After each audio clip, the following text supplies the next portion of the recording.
The Do This podcast is part of the Win, Make, Give podcast network.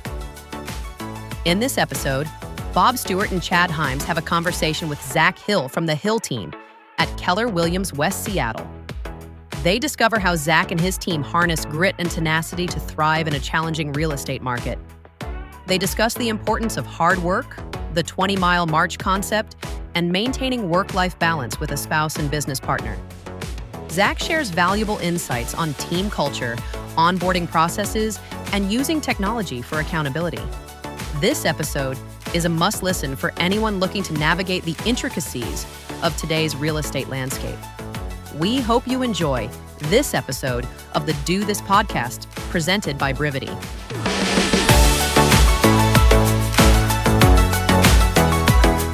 Zach Hill, how you doing, bud?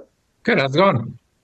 It's going very well. I'm just going to call him Hill the rest of the day so that I don't make the team name wrong. I don't do any of that stuff wrong. You're just Hill to me, so it's safe for your marriage and my business.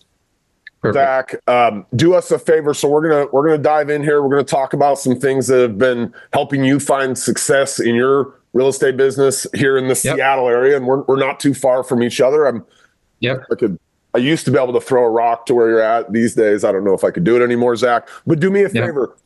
Introduce yourself to our audience, because the folks that join us on the regular know that we don't like bios. We make you tell us who you are. Cool. My name is Zach Hill. My wife, Jody, and I run a small team out of the Keller Williams West Seattle office. There are 7 of us on the team we've actually got a couple of folks who joined us this week, and we've got folks who've been with us for 7-8 years. So a good mix of experience on the team. Awesome. Do you guys, what's your, how do you find business? What does the Hill team do out there in this super challenging market, right? Like one of the hardest markets we've ever seen.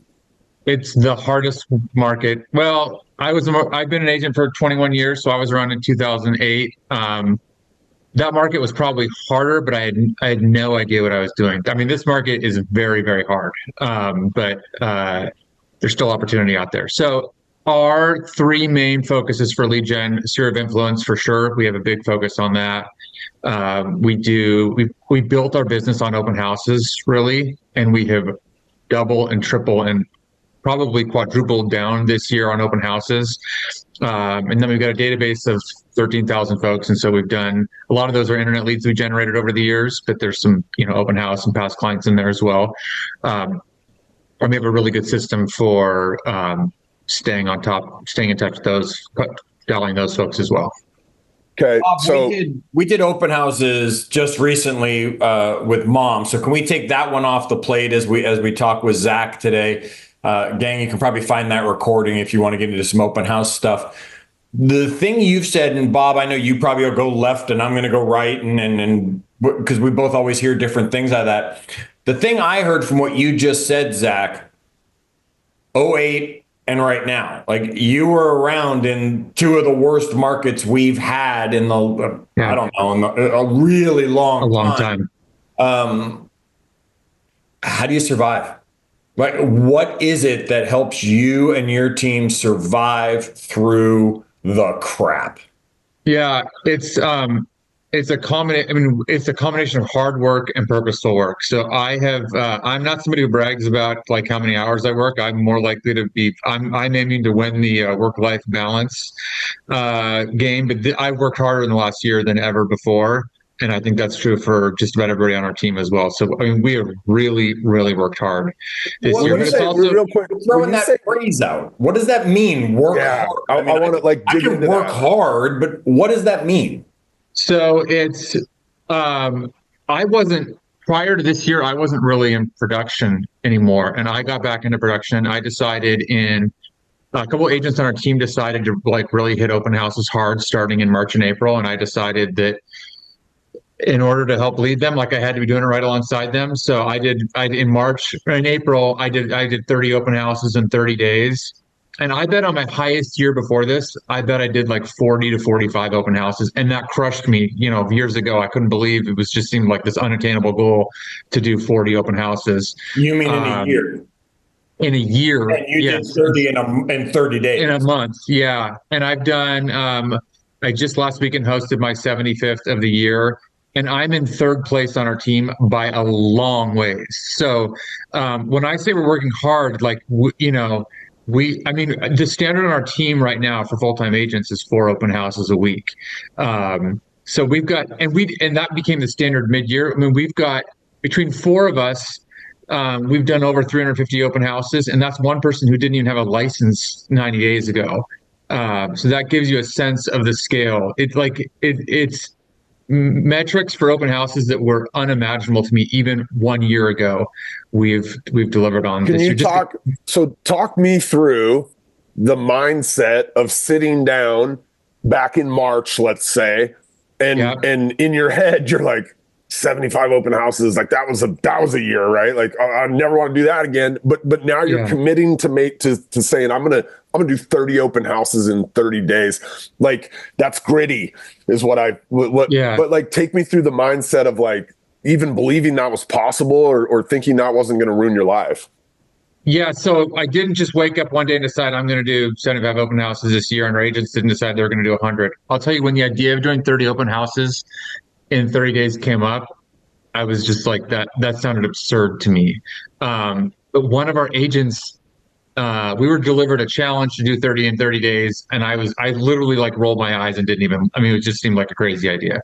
But then one of our agents was like, I can't stop thinking about this. I think I need to do it.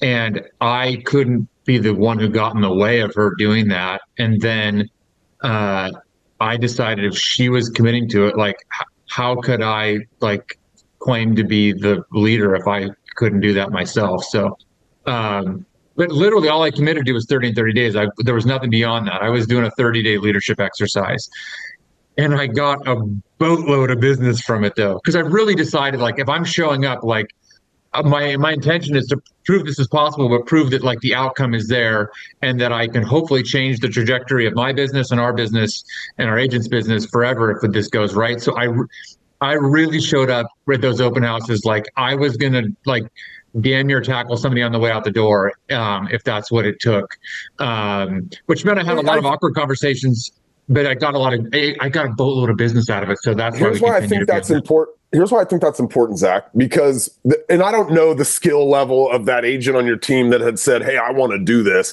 but had they done that and it not worked out for them, that might have cemented in your brain the fact that, that was a dumb idea to begin with. Yeah. And it could have been that they just didn't prepare the same way you would have. Yeah. They weren't skilled up in the same manner that you were skilled up. And so you going as the leader and doing it, then said, okay, if done right, this is actually a really good strategy to go find business. I really want to prove a concept. Market. Yeah. And that's amazing. All right. Bob used the word grit in there, right? I think that's one of those corporate catchphrase terms that kind of buzzed for a little while too much, yet it's a good word to describe it. Surviving 08, surviving 24, right, is going to be something that grit is required. You kept saying hard work. You demonstrated it there. Where else did hard work show up? And were you specifically purposeful, right? You 30 and 30, yes. You never said I'm going to do 75 in the year. You said 30 and 30. Yeah. Do you have anything else that's hard work that you can purposefully say, this is what we did to get through this? Yeah. So we, I don't know if you're familiar with the concept of the 20-mile march from Jim Collins, who's one of, if not my very favorite business author.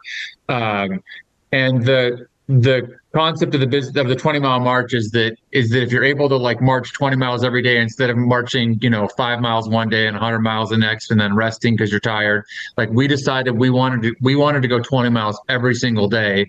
And our standard for that on our team, what we call our 20-mile march, is, did you do 4 open houses last week? And did we have something we call our Brivity daily priorities, which is the system we use is Brivity. We use it's a version of I think you call it the Brivity Top 10. Yeah. It's like that. We've made a couple tweaks to it, and it's did agents go through that process 4 times a week. And we have accountability on the team. Like literally, I finished my 3rd day this week. We have a thing we send out on our team Slack channel. Like I sent out like day 3 to the team. because we have a competition to see who can get there, a friendly competition to see who can get to their 4th day first. So every week people have to do their work in the database, the lowest hanging fruit four times a week, and and 4 open houses a week.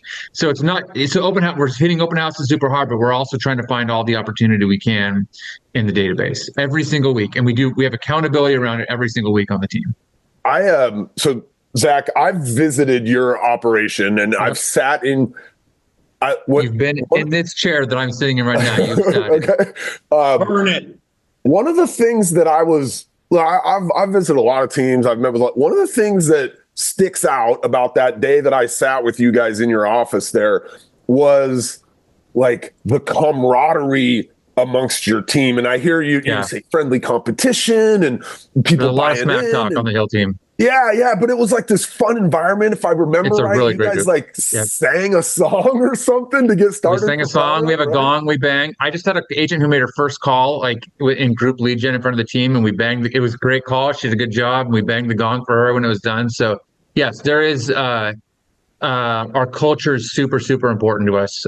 Fun is one of the 6 core values we have on the team, and so we do try to make it like it's a good time and it's a good group. How do you, so you've got a couple new people right now that are coming in.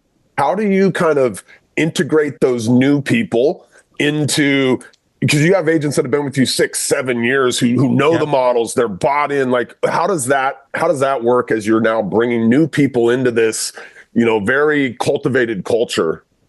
Yeah, so part of it is that our process for attracting folks is it's not a one interview thing. I mean, we do 4 or 5 conversations with people. I tell them this is going to take several weeks at a minimum.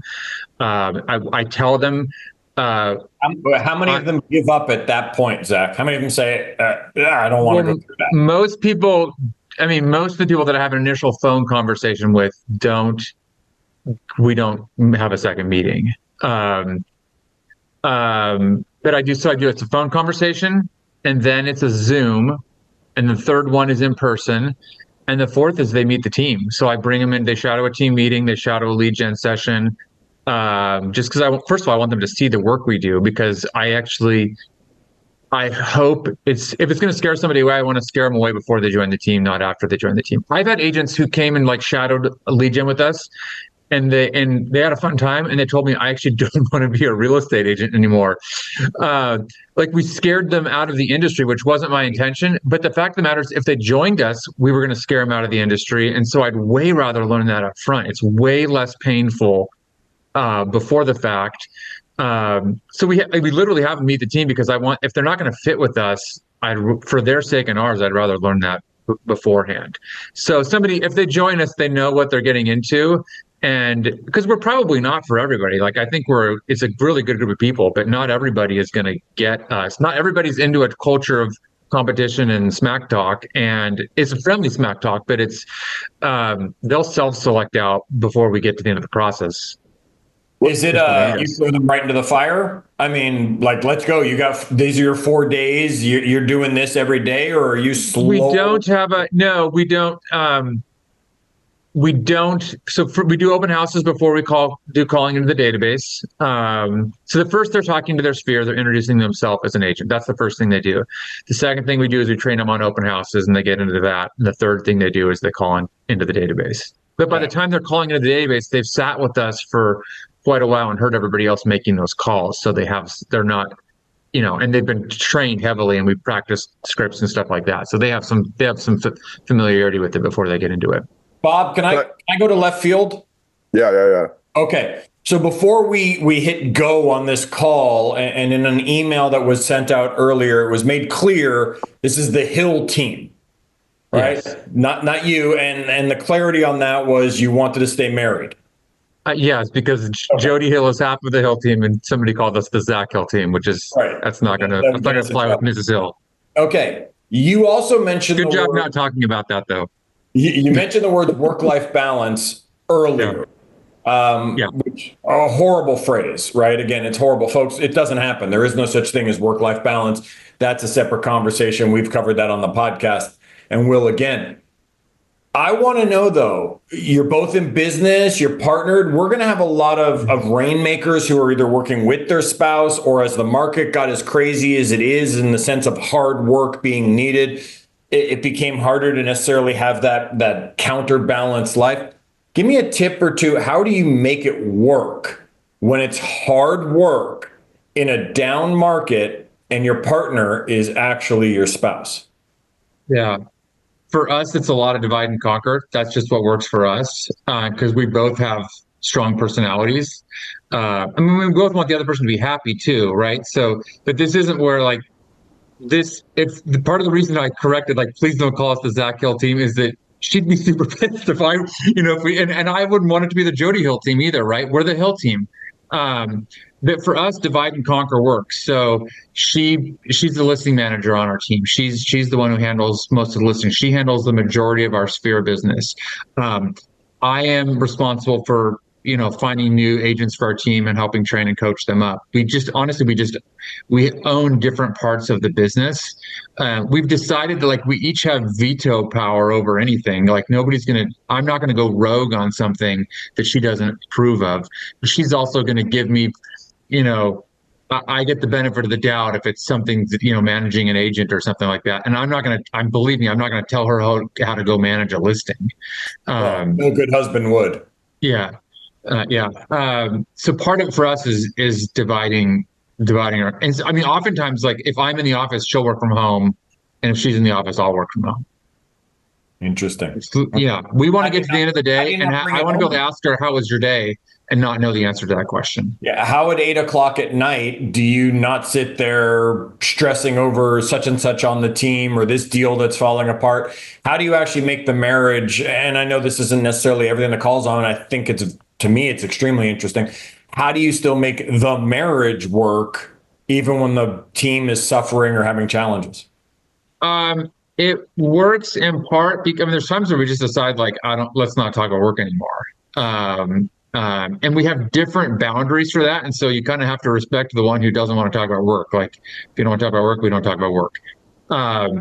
But because we sort of focus on different parts of the business, like I do want to know, like, how was your day? And we can distinguish like, how was your day from, let me try to solve that problem, which you are perfectly capable of solving. So it's, I also would just say like we have really awesome people on the team. So we're surrounded by great people, and we're really protective of the culture of our great people. So it's not like we're not complaining about people because we love the people we're with. So, I mean, that's a big deal, right? Like that one thing.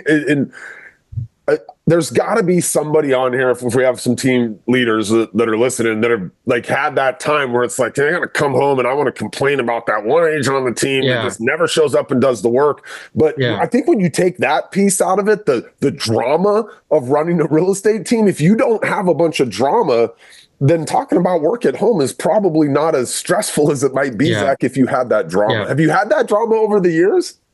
Not really, because we've always, I'm not going to say we've never, but we don't, we are not drama people at all. It's not that there's not, we are comfortable handling conflict, but a dramatic person wouldn't last here because we're not drama people. A dramatic person probably would never even make it on the team, but they would self-select or be ushered out if they were high drama. I want to go back to the 20-mile march concept and that whole idea of like building up. Chad, we were just talking about this yesterday. It's like you can become consistent, Zach, or you can stop doing the thing and you're becoming consistent in something else, which is like not doing the work, right? So you can either be consistent in doing it or you become consistent in not doing it. Talk for a second about these new people that you have coming into your world. I see this all the time where it's like, I want to go out and grow my team. So I go recruit a bunch of agents, but when they show up, they look around and the environment is not conducive to that new agent going and like being successful. Talk about that idea of like really introducing your agents into a culture of like, what would you call your culture? You said fun. Smack talking success. I think of you as you guys have a culture of productivity. Like you go do things to find the business. Yeah. So how do you introduce people into that, and how has your team kind of being consistent helped with your newer agents? So we work together. We're in the office together Tuesday, Wednesday, Thursday. Those are our in-office days. We're still connected on Monday and Friday, and that was we stayed remote out of COVID for too long, and that was something we started to realize about 2 years ago. And then we started on Tuesdays and Thursdays. We were in person, and this year we added Wednesday. We just decided. Actually, I shadowed Ben and Jolene's team in Bellingham, and I just realized, like, oh, they just show up every day and work. They're not actually doing. They don't say anything that we're not saying. They're just there, and they're working, and they're all working together, and they're getting that group accountability. And so we decided we wanted to be in person more than that. Which I will tell you, when we decided to be in person 3 days a week, my hesitancy was I thought that a couple people on the team wouldn't like it.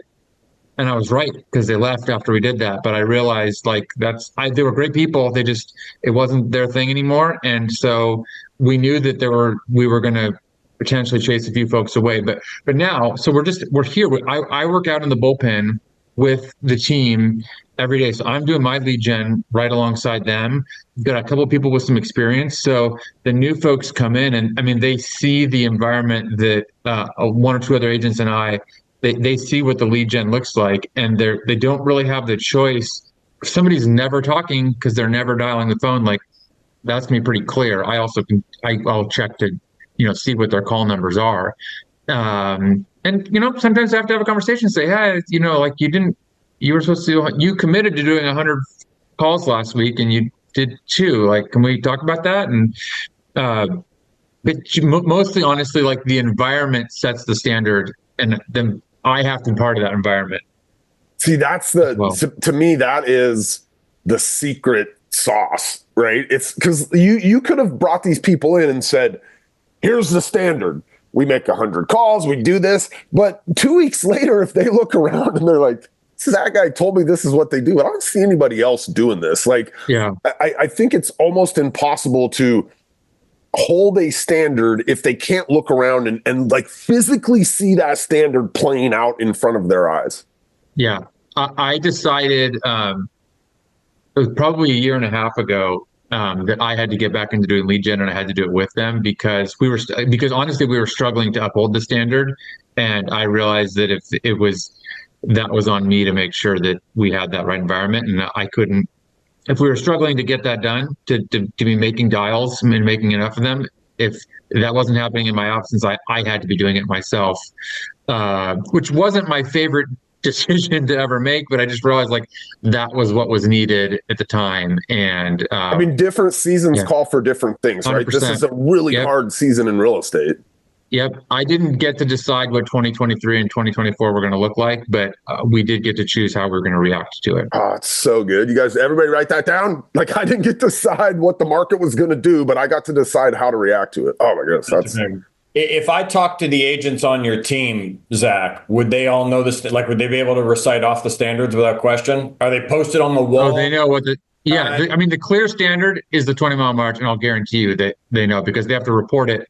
Like, sitting at this table every Tuesday at our team meeting, they report it out loud. Does the new one know? You have one who just made their first call, got the gong. Would they already know what the standard is that they're buying? They know because part of our hiring process is I'll actually tell them, like, I'm trying to scare you away. Like, what I'm about to say is my intention to convince you to not want to join our team, because I'm going to tell you how hard you have to work. And I tell them, like, this is what we do. It's 4 open houses every week. You're making several hundred phone calls every week, and it's to people. Most of them aren't sitting there waiting, like, for Chad to call them, and they're excited when they get that call. Are you willing to make that call? Are you willing? Here's what we do. Here's how we talk to people in our sphere of influence over the course of the year. Are you willing to do that? So I actually get their commitment before they even join the team. And some of them, I mean, everybody says yes to that. But we've had a couple of people this year who joined the team and they quit, like, in the first 2 weeks before they had to, they've decided that they didn't want to do that. It turns out they thought they were willing and they weren't, which is, I'm sorry that they left, but, like, again, I am okay with the culture chasing I want the culture to be a like self-selecting, a sorting mechanism, basically. And I think it has been. All right. So Brivity is your tool, Yep. right? I always tell Bob, let's not make these commercials that tell people, but Brivity is the tool. Yep. How's your team using it? What's something that they're really using that everybody listening to this that either has Brivity or is thinking about getting it needs to know, because that impacts my business huge. Well, all their calls happen through Brivity. Even if they're doing a manual call, they have to track it in Brivity. I say at least once a week. If it's not in Brivity, it didn't happen. Like you cannot report to the team on Tuesday that you did 4 open houses last week of IC2. Like it didn't happen. Like either go correct it or you didn't do that open house. So you have accountability through tracking. Like we are absolutely we are accounting for what we're doing, which is making us accountable individuals. And we make sure that it's in there. If you tell me that you got a great nurture from the open house, like if it's not in the database, then it didn't happen. You don't have a nurture if you don't have a contact in the database. So all our open houses are entered, and they have manual entered in Brivity. But like from my perspective, like it better be manual entered before you leave the open house, or you're going to forget to do it. It's the first thing I do at an open house when I open up my computer is I go in and I log that I did that open house. First one of the week, done. I'm here. If I think of it this way, like my goal next year is to do 100 open houses. If I don't track in Brivity, then I have to go do another one to make up for it. So all the activities are most of them are actually done through Brivity. If they're not, they're manually tracked there, because from our perspective of our team, like you didn't do it if it's not there. Does that, I would assume, and don't let me put words in your mouth, but I'm about to try. I would assume then that because everything's tracked, you can see like where you need to go and help in their business. If they did, 50 open houses and they only came out of there with 10 leads, you're like, we need to have a discussion about what they're saying when that person's walking in the door, right? Like, am I wrong there? Like, I mean, yeah. So when we were doing our business plans for 2025, everybody had to come up with like, what's my production? How many units do I want to sell next year? How many do I think are going to come from my sphere, my open houses, and from the database? And then to figure out what their open house goal was, I could say, okay, you did this many open houses this year and you got this many pieces of business. And in some cases, I'll tell you in every case, the conversion rate for open houses to closings was, even in my case, terrible by any objective standard. This year, but this is where it's helpful that I was doing it. Because for me, it was like 10 or 12 open houses to get a closing. Like I'm embarrassed by that number, but I don't get to be embarrassed. I have to either figure out how am I going to get more business, how am I going to increase that conversion number, or I just have to do 12 open houses for every closing I want next year. Right. But at least you can now figure out, I need to get more people in the door. I need to convert the people that come in the door, or I just need to do a lot more open houses. Exactly. Yes. And so we decided like, well, first of all, we have to measure this. Like, let me tell you what your conversion number was last year. Nobody was happy with it, me included. But this is a judgment-free conversation. We don't get to like shame ourselves when we're making our plan. Like, let's base this in reality. And we're very clear for next year. Hope is not part of our strategy for business planning next year, which is really hard for me to like. That's conceptually hard for me, but like the only reason we're still like in business at the end of this year and last year is because we had reality-based plans, not hope-based plans. Oh, so good. That's another great one for a takeaway there. Love that. Hope is never a strategy. All right, Bob, we got a minute to throw Zach in the hot seat. Sure. All right, Zach, we're going to fire off some questions. Quick answers. Don't overthink this stuff. Right. We just want to see what comes. I'll start and give Bob a second to get it into it. Here we go. Favorite color? Red. Christmas or New Year's? Christmas. Favorite pizza topping? Pepperoni. Favorite professional sports team? Seattle Seahawks. I knew it. Yes. That was the right answer. Favorite book?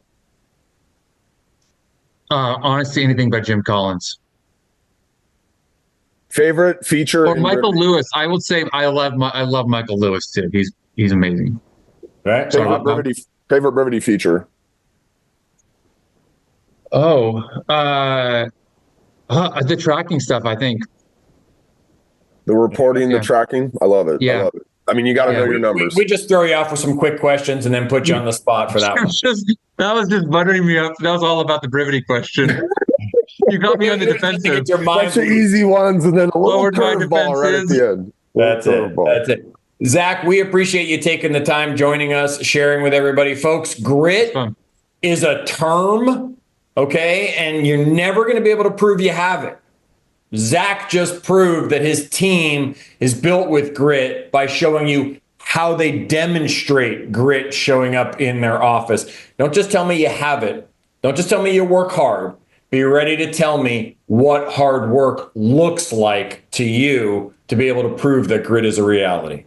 Hey, this was Zach. I really appreciate you taking the time today, man. I know that it's right in the middle of like your team's prospecting time, and I imagine you're probably going to hang up with us and turn around and jump back out there on the phones to find your next calls player. right now. Yeah. All right. Well, thank you for doing this. We really appreciate it, my friend.